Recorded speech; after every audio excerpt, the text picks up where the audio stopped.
Барлықтарыңызға сәлем. Бүгін біз сіздермен бірге екі түрлі пельмен жасаймыз. Оның ең біріншісі суда пісетін, екіншісі қуырылған. Барлықтарыңызға видеоның соңына дейін көруге кеңес беремін. Ең алдымен біз қамырын жасап аламыз. Екі пельменге де бір қамыр кетеді, дәл осы құрам. Ең алдымен ұнға бір жұмыртқаны қосып, үстіне сұйық майды салып, суға тұзды араластырып, біртіндеп құйып ұнға араластырып аламыз. Ең алдымен лопатканың көмегімен араластырамыз, содан кейін қолымызбен қамыр илейміз.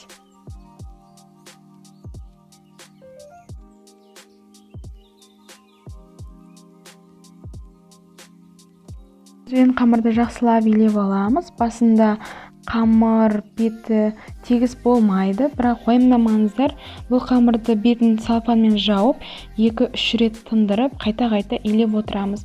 Сол кезде бетінің бәрі теп-тегіс болып шығады.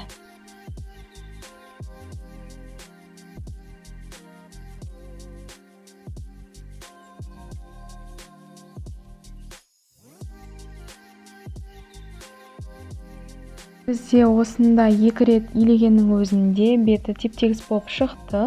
Бетін салфанмен жауып, 3-ші рет илейміз. Осы уақыт аралығында біз салмасын дайындап аламыз. Ол үшін бізге фарш және қара бұрыш және де тұз керек. Барлық керекті заттарды, тұздың, бұрыштың мөлшерін, пияздың мөлшерін видеоның астына жазып кетеміз. Сол жерден көрсеңіздер болады. Барлығын бірге қолымызбен жақсылап біріккенше араластырып аламыз. Пельменге пиязды ұсақтап етіп турап аламыз. Сол кезде жақсы бірігеді, консистенциясы да жақсы шығады. Міне біз қамырымызды 3 рет демалдырып, илеп алдық. Бізде осындай қамыр шықты. Ол қамырды 3 бөлікке бөліп аламыз.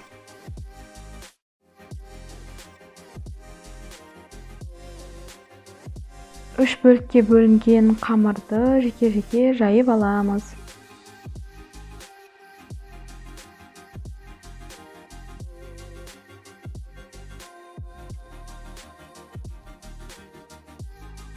Міне біз қамырды жайып алдық. Қамырды қатты қалың емес, қатты жұқа емес қылып жаямыз.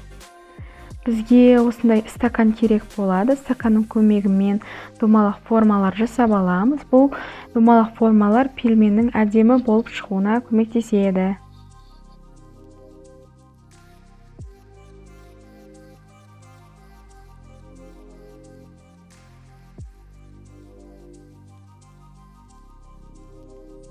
Барлық қамырды стаканның көмегімен кесіп алғаннан кейін біз пельмендерді жасап бастаймыз.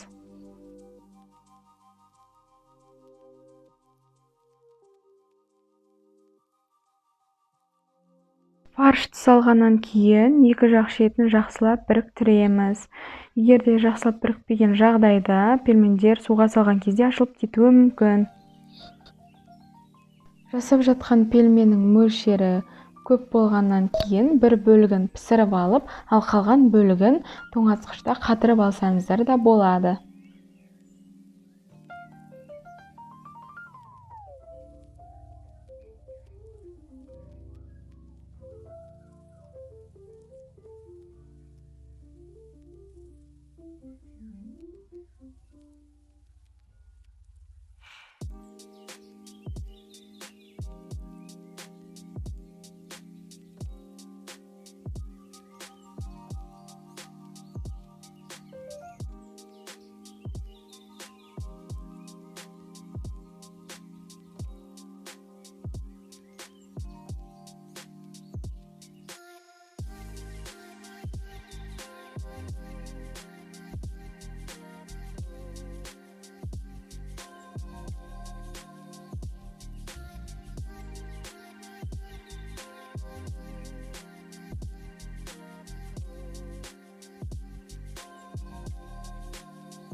Осылай тақтайға орамалды жауып, үстіне пельмендерімізді бір-біріне жақын қылмай орналастырып аламыз.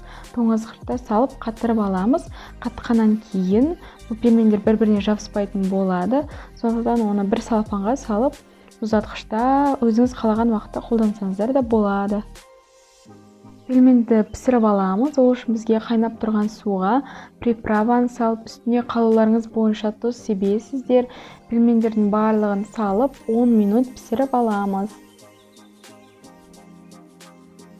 Пельменнің қамырының ерекшелігі екі түрлі пельменге арналған, яғни пісіріп алғанға және де қуырып алатын пельменге арналған. Ешқандай қиындығы жоқ. Пельмендерді 10 минут пісіріп алғаннан кейін ыдысымызға салып құйып аламыз. Бір-біріне жабыспайды, езілмейді, өте дәмді болып шығады.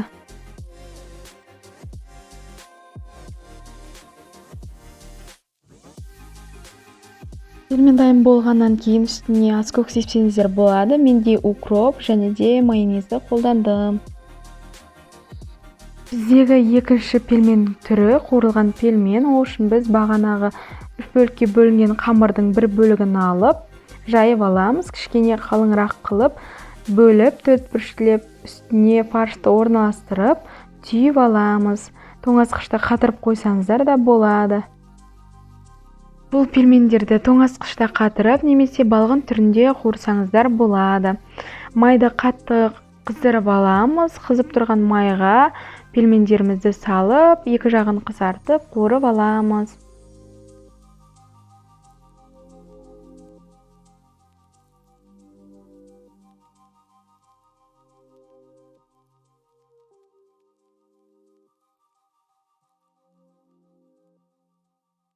Бізде пельмендеріміз дайын болды. Бұл пельменді қонақ шақырған кезде үстелдеріңіздің сәнін келтіретін пельменнің бір түрі, яғни тіске басар ретінде қолдансаңыздар болады.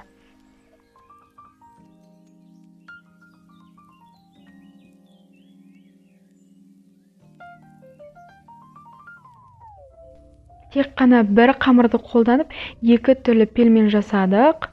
Пельмендерді мұздатқышта қатырып, керек кезде, қонақ келіп қалған кезде алып, пісірсеңіздер өте ыңғайлы. Сіздермен бірге болған Еркежан, назарларыңызға рахмет.